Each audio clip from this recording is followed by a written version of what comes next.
বন্ধুরা, আজকে একটা নতুন গল্প নিয়ে আসলাম তোমাদের মাঝে। এটা সত্য এবং বাস্তব জীবনের ঘটনা। শেষ পর্যন্ত শোনার অনুরোধ রইল। শুনলে তোমার মধু চলে আসবে। দেরি না করে চলো শুরু করা যাক। আমি বিছানায় শুয়েছিলাম। মনে মনে ভাবছিলাম মা আর খালা আসলে কিছুক্ষণ গল্প করব। চোখ বন্ধ করে শুয়ে থাকলেও ঘুম আসছিল না। অপেক্ষা করছিলাম কখন তারা আসবে। প্রায় ঘণ্টা খানেক পর এ কথা বলতে বলতে তার ঘরে ঢুকল। খাল আমাকে বলল, তুই কি মাঝখানে ঘুমাবি? মৃদু হেসে বলল, না, তুই মাঝখানে শুয়ে পড়। কিছুক্ষণ পর মৃদু কণ্ঠে কেউ ডাকল, তুই কি ঘুমিয়ে পড়েছিস? আমি চুপচাপ ছিলাম আর কিছু না বলেই আজকের গল্পটা অনেক বেশি স্পেশাল, তাই কেউ মিস করো না। দয়া করে গল্পগুলো ভাল লাগলে ভিডিওটি লাইক, শেয়ার এবং চ্যানেলটি সাবস্ক্রাইব করো প্লিজ। আমার নাম রিফাত। বেশ কিছুদিন ধরে আমার খালার বাড়ি যাওয়ার সুযোগ হয়নি। খালা মাঝে মাঝে ফোন করতেন, কিন্তু সেই সময় আমি আমার মাস্টার্স ডিগ্রির ফাইনাল পরীক্ষার প্রস্তুতিতে খুব ব্যস্ত ছিলাম। এখন পরীক্ষার ফলও বেরিয়ে গেছে এবং আমি একটা ভালো চাকরির সন্ধানে আছি। তবে খালার সাথে কাটানো মধুর মুহূর্তগুলো এখনও আমার মনে গেঁথে আছে। আমি প্রায়ই ভাবি খালার সাথে দেখা করার জন্য আবার কখন যাব, কারণ খালা আমাকে খুব ভালোবাসে। খালা দেখতে অনেক সুন্দর ছিলেন। তিনি একটু স্বাস্থ্যবান হওয়ায় তাকে আরও সুন্দর লাগে। তার হাতে রান্না করা খাবার খেয়ে কিছুদিন কাটানোর ইচ্ছে আমি ঠিক করলাম যে এবার খালার বাড়িতে গিয়ে কিছুদিন থাকব। খালার সাথে অনেক সময় কাটাব, অনেক গল্প করব। কারণ অনেক দিন থেকে খালার সাথে দেখা হয় না। অবশেষে আমার ইচ্ছা পূরণ হলো। একদিন আমার খালা ফোন করলেন, আমাকে বললেন, তুমি আর রিফাত 5 দিনের জন্য আমাদের এখানে চলে এসো। তোমার জামাই জি 7 দিনের জন্য শহরের বাইরে যাচ্ছেন। অনেক দিন থেকে তোমাদের সাথে দেখা হয় না। এই সুযোগে আমরা কয়েকটা দিন মজা করে কাটাতে পারব। কালকেই চলে এসো, আমি অপেক্ষা করছি না। ফোন স্পিকারে রেখেছিলেন যাতে আমি কথাগুলো শুনতে পারি। আমার মায়ের নাম শিরিন আর খালার নাম জেরিন। সব কথা শুনে মা বললেন, ঠিক আছে, যেদিন আমরা কালকে আসছি। এরপর মা ফোনটা রেখে দিলেন। ফেব্রুয়ারি মাসে ছিল, তাই বেশ ঠান্ডা পড়ছিল। মা বললেন, রিফাত, আমরা সকাল 12টার দিকে বের হব যাতে ঠান্ডা একটু কম লাগে। তবে আমরা বাইকে যাব। আমি মাকে হ্যাঁ বলে দিলাম। এরপর মা বললেন, আমি আমাদের দুজনের কাপড় গুছিয়ে নিচ্ছি। তারপর মা তার ঘরে চলে গেলেন। আমি আমার ঘরে গিয়ে বিছানায় শুয়ে পড়লাম। বিছানায় শুয়ে ভাবছিলাম, যদি খালা মাকে সব কিছু বলে দেয় আগের দিনের কথা, তাহলে কি হবে? আর যদি মায়ের সামনে খালা আমার সাথে কোনো কিছু করে, তাহলে পরিস্থিতি কেমন হবে? এই সব ভাবনা ভাবতে ভাবতে কখন যে ঘুমিয়ে পড়লাম বুঝতেই পারলাম না। কারণ খালা আমার বন্ধু মতো ছিল। তিনি আমার সাথে অনেক ফ্রি থাকত। পরের দিন আমি আর মা সকালবেলায় চা নাশতা সেরে তৈরি হয়ে গেলাম। ঠিক 12টা বাজে আমরা বাইক নিয়ে রওনা হলাম খেলার গ্রামের দিকে। গ্রামের রাস্তা 3 ঘন্টা ছিল। আমরা দুজনেই নিজের চিন্তায় মগ্ন ছিলাম। শহরের সীমানা ছাড়ানোর পর কাঁচা রাস্তা শুরু হলো। বাইকের পিছনের সিটটা একটু উঁচু থাকায় মা বারবার আমার সাথে ধাক্কা খাচ্ছিলেন। আমি মাকে বললাম, ভয় পেও না। মা আমাকে শক্ত করে ধরে রাখো। মায়ের বাইকে চড়ার অভ্যাস কম, তাই মা এক হাতে আমার কাঁধ শক্ত করে ধরলেন আর অন্য হাত দিয়ে আমার পায়ের উপর আঁকড়ে ধরে বসে রইলেন। বাকিটা কাঁচা রাস্তা একটু কাজ ছিল, তাই মা পেছন থেকে আমাকে আঁকড়ে ধরেছিলেন। রাস্তায় প্রচুর গর্ত ছিল, তাই আমি বাইকটা আস্তে চালাচ্ছিলাম। হঠাৎ একবার আমি একটি গর্ত এড়িয়ে চলার চেষ্টা করছিলাম। তখন বাইকের চাকা আর একটি গর্তে পড়ে গেল। আমরা দুজনে একটু উঁচুতে লাফ দিলাম। আমরা গাড়ি থেকে পড়ে গেলাম। মায়ের কোমরে আর পায়ে ব্যথা পেয়েছিল। এক মুহূর্তের মধ্যে এত কিছু ঘটনা আমরা বুঝতে পারলাম না। মা বললেন, কি ভয়ঙ্কর রাস্তাগুলো! মানুষ বাইকে কেমন করে রাস্তায় যাতায়াত করে কে জানে। আমি মাকে বললাম, মা, বৃষ্টির কারণে রাস্তার এই অবস্থা। আর একটু এগোলেই ভাল রাস্তা পাব। মা হেসে বললেন, ভালই হলো। না হলে আমি ভেবেছিলাম তোর খালার বাড়ি পর্যন্ত এরকমই রাস্তা হবে। মনের মধ্যে কিছু প্রশ্ন ঘুরছিল, যেমন নাকি আসলে সব কিছু বুঝেছেন। আর যদি বুঝে থাকেন, তাহলে তিনি কেন হাল ছাড়লেন না, বরং আরও শক্ত করে ধরলেন। এসব ভাবতে ভাবতে আমরা গ্রামের কাছে পৌঁছে গেলাম। অবশেষে 3টার দিকে আমরা খালার বাড়িতে পৌঁছে গেলাম। বাইকের শব্দ শুনে খালা উঠোনে এসে হাজির হলেন। আমাদের দেখে তার মুখে খুশির ঝিলিক ফুটল। তিনি তৎক্ষণাৎ মাকে জড়িয়ে ধরলেন। মা তাকে শক্ত করে আলিঙ্গন করলেন। দুজনেই একে অপরের খবরাখবর নিতে ব্যস্ত হয়ে পড়লেন। অনেকদিন পর তাদের দেখা হলো। তারপর মা বাড়ির ভিতরে চলে গেলেন। এরপর খাল আমাকে জড়িয়ে ধরে বললেন, কি রে দুষ্টু, এতদিন হয়ে গেল আসার নাম নেই। আর হ্যাঁ, তুই এত সাজগোজ করে কেমন করে এলি? এবার তোমাকে সব বলতেই হবে। আর তোর বিয়ের কথাও বলতে হবে, যাতে তাড়াতাড়ি তোর বিয়ে দেওয়া যায়। আমি একটু দূরে সরে গিয়ে বললাম, কি বলছো খালা, এসব কি? খাওলাহ এসে বাড়ির ভিতরে চলে গেলেন। আর আমি বাইক থেকে ব্যাগ নিয়ে ভেতরে ঢুকে পড়লাম। মা আর খালা তখন রান্নাঘরে গল্প করছিলেন। আমি ব্যাগ রেখে ফ্রেশ হতে চলে গেলাম। ফ্রেশ হয়ে কাপড় বদলানোর পর বড় ঘরে গিয়ে বসলাম। এদিকে মা আর খালা ডাইনিং টেবিলে খাবারের প্লেট সাজাচ্ছিলেন। হঠাৎ খালা আমাকে ডেকে বললেন, এসব খেতে বসো। আমি তাদের সাথে বসে খাবার খেতে শুরু করলাম। খাওয়ার সময়ে বিভিন্ন বিষয় নিয়ে কথা হচ্ছিল। সবার সঙ্গে মজা করতে করতে খাওয়া শেষ হলো। তখন মা বললেন, যেদিন কি বলবো তোকে, রাস্তা এতটাই খারাপ ছিল যে বাইকে ধাক্কা খেতে খেতে আমার কোমর আর শরীর ব্যথা হয়ে গেছে। পুরো শরীরটাই যেন ব্যথায় ভরে গেছে। এখন তুই কিছু কর, আমি বেশ অসুস্থ হয়ে পড়ছি। এ কথা শুনে খালা বললেন, কোনো চিন্তা করিস না, রিফাত খুব ভালো মালিশ করে। একবার আমার শরীর খুব ব্যথা করছিল, তখন ওই আমাকে মালিশ করেছিল। তারপরে আমার পুরো শরীর একদম হালকা লাগছিল। এত কথা বলে খালা আমাকে চোখ মেরে বললেন, রিফাত, তোর মায়ের শরীরটা ব্যথা করছে, মালিশ করে দিস, পরে আরাম পাবে। আমি সম্মতি জানিয়ে ঘরে চলে গেলাম। কিন্তু মনে মনে একটা প্রশ্ন ঘুরতে লাগল, খালা কেন বললেন যে আমি ভালো মালিশ করি? সত্যিই কি তিনি মজা করছিলেন, না মায়ের সাথে আমার ঘনিষ্ঠতা বাড়াতে কিছু একটা পরিকল্পনা করছেন? খেলার এই আচরণের পেছনে কি উদ্দেশ্য ছিল তা ভেবে আমার মধ্যে অস্থিরতা বাড়ছিল। খালা আর মা তখন রান্নাঘরে পরিষ্কার করছিলেন, আর আমি দূর থেকে তাদের দিকে নজর রাখছিলাম। তাদের দেখতে এবং তাদের দুজনের সৌন্দর্য একই রকম মনে হচ্ছিল। তারা ধীরে ধীরে কথা বলেছিলেন, তবে আমি ঠিকভাবে কিছু শুনতে পারছিলাম না। কিন্তু কেন জানি না, মনে হচ্ছিল তারা আমার কথাই বলছিলেন। কিছুক্ষণ পর তারা দুজনেই রান্নাঘর থেকে বেরিয়ে এসে বড় ঘরে বসে পড়লেন। তখন বেলা 4টা বাজে। খালা বললেন, সেদিন তুই একটু কাপড় বদলে নিয়ে গাউন এনেছিস, যদি না আনিস তাহলে আমারটা নেই। তারপর এক গ্লাস পানি খেয়ে শুয়ে পড়। তারপর রিফাত ও শরীরটা মালিশ করে দেবে, যাতে তো শরীরের ব্যথা কমে যায়। এটুকু বলেই তারা দুজনে শোবার ঘরে চলে গেলেন। আমি বসে বসে ভাবছিলাম, জীবনে কখনো এমন ধরনের কাজ করিনি। কিছুক্ষণ পর খালা রান্নাঘর থেকে একটা পাত্রে কিছু নিয়ে এসে বললেন, চল, সময় হয়েছে। আমি কিছু না বলে চুপচাপ তার পেছনে শোবার ঘরে গেলাম। সেখানে গিয়ে দেখি মা বিছানায় শুয়ে আছেন। মায়ের পা এবং শরীরে প্রচণ্ড ব্যথা ছিল, কারণ তিনি গাড়ি করে আসার সময় পড়ে গিয়েছিল। মাকে দেখে মনোযোগ দিয়ে তাকিয়ে রইলাম। হঠাৎ খেয়াল করলাম খেলা আমার পাশে দাঁড়িয়ে আছেন। খালা হেসে বললেন, কি দেখছিস রিফাত, আগে কখনো কি তোর মাকে দেখিসনি? তোর মাকে একটু তেল দিয়ে মালিশ করো, তার অনেক কষ্ট হচ্ছে। মায়ের ব্যথা লাঘব করার জন্য আমি বিছানার পাশে বসে একটু চিন্তায় পড়ে গেলাম।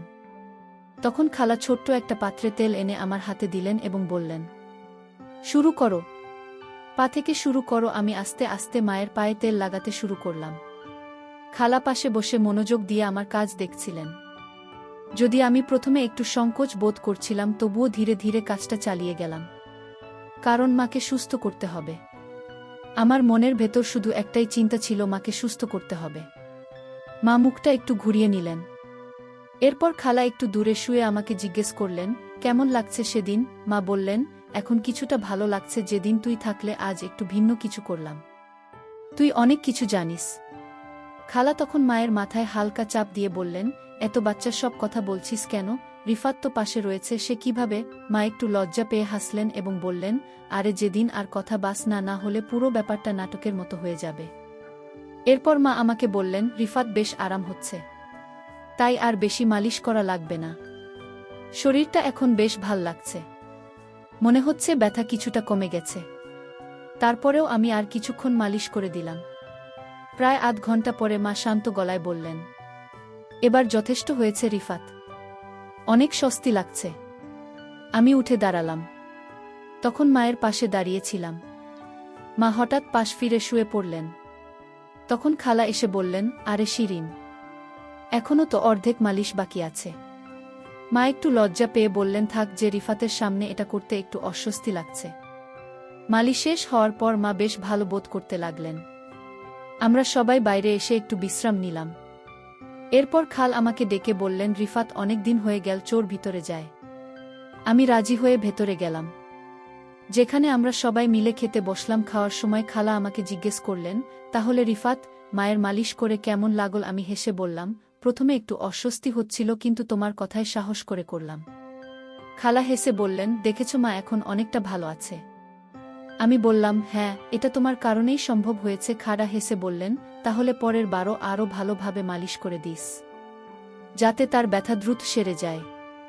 পারবি তো? আমি মৃদু হেসে বললাম, ঠিক আছে, আমিও চাই যে মা দ্রুত সুস্থ হয়ে উঠুক। খালা তখন শান্ত স্বরে বললেন, চিন্তা করিস না। আমার চোখ হঠাৎ আলমারির আয়নার দিকে চলে গেল। দেখি দরজার কাছে দাঁড়িয়ে আছেন। তবে খালা সেটা খেয়াল করেননি। আমি ভান করলাম যে কিছুই দেখিনি, আবার আয়নার দিকে তাকাতেই দেখি আমাদের দিকে তাকিয়ে আছেন। কিছুক্ষণ পর আবার তাকালাম। মা তখন সেখানেই। খাল আমাকে জিজ্ঞেস করলেন, কি হলো রিফাত? আমি বললাম, মা কিছুক্ষণ আগে এখানে এসে দাঁড়িয়েছিলেন। এটা শুনে খালা হেসে বললেন, দারুণ, তাহলে সব ঠিকঠাক চলছে। এখন সিঁড়ির নিচে আসবে। এরপর আমরা দুজনে উঠে নিজেকে ফ্রেশ করে নিলাম। তখন বিকেল 5টা। আমি আর খালা দুজনেই প্রস্তুত হচ্ছি।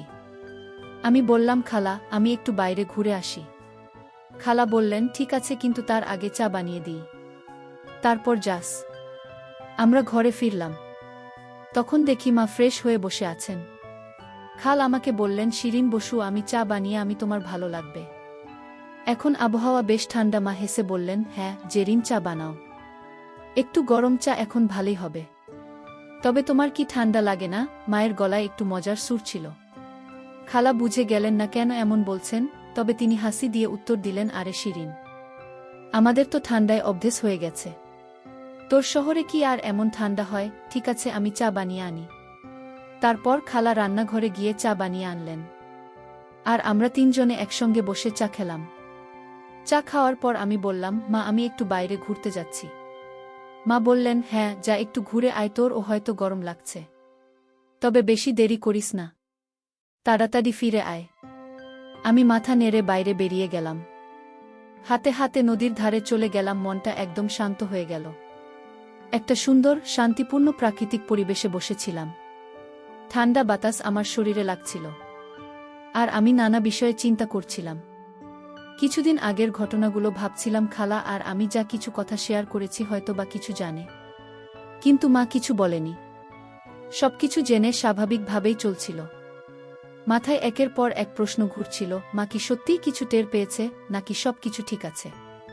ভাবছে এইসব চিন্তা নিয়ে কিছুক্ষণ বসে থাকার পর আমি উঠে দাঁড়ালাম। তখন বাইরে অন্ধকার ঘনিয়ে আসছিল, আর ঠান্ডা বাতাস আরও বাড়ছিল। ধীরে ধীরে বাড়ির পথে রওনা হলাম। বাড়ি পৌঁছাতে রাত প্রায় 8টা গেল। ভিতরে ঢুকে দেখি মা আর খালা রান্নাঘরে রাতের খাবার তৈরি করছেন। আমাকে দেখে মা মিষ্টি গলায় বললেন, আই রিফাত, আগে গরম পানিতে হাত মুখ ধুয়ে নিন, তারপর খেতে বসছি। প্রায় রাত 9টা নাগাদ আমরা সবাই একসঙ্গে খেতে বসলাম। খেতে খেতে আমি বললাম, খালা, এখানে ঠান্ডাটা অনেক বেশি, আমাদের ওখানে এমন ঠান্ডা হয় না। খালা মুচকি হেসে বলল, চিন্তা করিস না, আমার বাড়িতে গিটার আছে, তোর ঠান্ডা লাগবে না। আমি বললাম, সত্যি? তাহলে ঠিক আছে, আজ একটু আগে ঘুমা, বেশ ক্লান্ত লাগছে। খেলার কথা শুনে মজা করে বলল, তুই এত ছোট, ওর আবার কি ক্লান্তি? খালা হেসে বলল, আরে শিরিন এত পথ পাড়ি দিয়ে এসেছে, তার উপর রাস্তার এমন অবস্থা। মা আর কিছু বলল না। আমরা সবাই মিলে গল্প করতে করতে খাওয়া শেষ করলাম। তারপর মা আর খালা রান্নাঘর পরিষ্কার করতে ব্যস্ত হয়ে পড়ল। আর আমি উঠলাম একটু বাইরে হাঁটতে। কিছুক্ষণ পর আমি শোবার ঘরে গেলাম। ঘরটি আগে থেকেই গোছানো ছিল। বিছানায় একটি বড় কম্বল পাতা ছিল, যা দুজনের জন্য যথেষ্ট। আমি কাপড় পরিবর্তন করে কম্বলের নিচে ঢুকে শুয়ে পড়লাম এবং দেওয়ালের দিকে মুখ করে চোখ বন্ধ করলাম। জানতাম তারা রান্নার কাজ শেষ করে আসবে। তবে তখনও অনেক চিন্তা মাথায় ঘুরছিল। আমি বিছানায় শুয়েছিলাম। মনে হচ্ছিল যে তারা এলে গল্প হবে। যদিও চোখ বন্ধ করে শুয়েছিলাম, ঘুম আসছিল না। তাদের আসার জন্য অপেক্ষা করতে লাগলাম। প্রায় 1 ঘন্টা পরে কথা বলতে বলতে তার ঘরে ঢুকল। খাল আমাকে বলল, তুই কি মাঝখানে ঘুমাবি? মা হেসে উত্তর দিল না। দুই ঘুমাস না মাঝখানে? এই কথোপকথন চলতে থাকল আর আমি চুপচাপ শুয়ে রইলাম। আমি শুয়ে থাকার ভান করছিলাম ওদের কথোপকথন শুনতে শুনতে। কিছুক্ষণ পর ঘরটা একদম শান্ত হয়ে গেল। আমি আস্তে করে কম্বল সরিয়ে দেখলাম ঘরের আলো নিভিয়ে দেওয়া হয়েছে। মনে একটু স্বস্তি পেলাম, কারণ সবাই ঘুমিয়ে পড়েছে মনে হলো। প্রায় ২০ মিনিট এভাবে কেটে গেল, কিন্তু কোনো আওয়াজ শুনতে পাচ্ছিলাম না। আমি একটু সরে গিয়ে অন্যদিকে মুখ করে শুয়ে পড়লাম, কারণ নানা চিন্তা মাথায় ঘুরছিল। ভাবছিলাম আমার নড়াচড়া কেউ লক্ষ্য করল কি, মা কিছু বুঝতে পারছেন, সব ঠিক আছে। ঠিক তখনই একজন মৃদু কণ্ঠে ডাকল, তুই ঘুমিয়ে পড়েছিস। তার স্বরে স্নেহের পরশ ছিল। আমি চুপচাপ ছিলাম যে ঘুমিয়ে আছি, কিন্তু ভেতরে ভেতরে অস্থিরতা বাড়ছিল। তারপর বলল, ভালো করে ঘুমিয়ে পড়, সকলের সব কথা হবে। তার কথায় মনে অনেকটা শান্তি এলো এবং ধীরে ধীরে আমি ঘুমিয়ে পড়লাম। ঠিক তখন মা বললেন, এখন ঘুমিয়ে পড়, রাত অনেক হয়েছে। তার গলায় ক্লান্তির সুর ছিল। সবাই নিজের জায়গায় ফিরে গিয়ে শুয়ে পড়ল। মায়ের কণ্ঠে এমন কিছু ছিল যা আমাকে মানসিকভাবে শান্ত করেছিল। কিছুক্ষণ শুয়ে থেকে অবশেষে ঘুমিয়ে পড়লাম। সকালে ঘুম ভেঙে দেখি মা আগে উঠেছেন, তিনি রান্নাঘরে চা তৈরি করছিলেন, আর পাশে খালা বসেছিলেন। ঘরের পরিবেশটা একটু অন্যরকম লাগছিল। মা আমাকে দেখে মৃদু হেসে বললেন, চা খাবে? আমি মাথা নেড়ে সম্মতি জানালাম। তার হাসিতে ছিল অভিজ্ঞতা ও মমতা, যান তিনি পুরো পরিস্থিতি বুঝে শান্তভাবে সবকিছু সামলাচ্ছেন। আমরা বেশ কয়েকদিন খালার বাড়িতে থাকলাম। খালার সাথে আমি আর মা অনেক হাসি ঠাট্টার মধ্যে দিন কাটিয়েছিলাম। অনেক জায়গায় ঘুরতে গিয়েছিলাম। কিছুক্ষণ পরে মা খালার দিকে তাকিয়ে বললেন, আচ্ছা, যেদিন আমাদের এখন চলে যাওয়া উচিত। অনেক কাজ বাকি আছে বাড়িতে। আর আমি যখন খালার বাড়ি থেকে বের হচ্ছিলাম, খালা হেসে বললেন, ঠিক আছে, তোমরা যাও। আমার স্বামীও আসার সময় হয়েছে। বিদায় মুহূর্তে পুরো পরিবেশটা হালকা হয়ে গেল। আমি অনুভব করলাম মা কিছু না বললেও সবকিছু সুন্দরভাবে সামলে নিয়েছেন। মা আমার দিকে তাকিয়ে শান্ত স্বরে বললেন, রিফাত, জীবনের সবকিছুর একটা সীমা থাকে আর সঠিক ভুলের পার্থক্য করা গুরুত্বপূর্ণ। তার কথাগুলো আমার মনে গভীরভাবে ছাপ ফেলে। সেই মুহূর্তে আমি সিদ্ধান্ত নিলাম, জীবনের প্রতি আমার দৃষ্টিভঙ্গি পরিবর্তন করব এবং নতুনভাবে জীবন শুরু করব।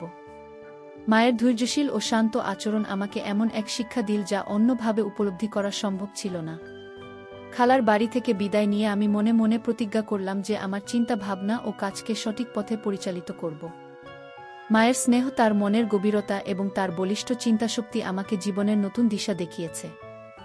আমি এখন ভবিষ্যতের দিকে আরও আত্মবিশ্বাস ও আশার সঙ্গে এগিয়ে যেতে প্রস্তুত। তার কিছুদিন পর আমার একটি ভালো চাকরি হয়। এখন আমি সব চিন্তা বাদ দিয়ে মন দিয়ে চাকরি করতে থাকি, আর আমার পরিবারের সব দায়িত্ব নেই। এখন আমার মা অনেক খুশি আমার উপর। গল্পটা কেমন লাগল জানাতে ভুলবেন না। আরও মজার মজার রোম্যান্টিক গল্প শুনতে চাইলে ভিডিওটি লাইক, শেয়ার এবং চ্যানেলটি সাবস্ক্রাইব করতে এবং বেল আইকনটি ক্লিক করতে ভুলবেন না। ভিডিওটি দেখার জন্য তোমাদের অসংখ্য ধন্যবাদ।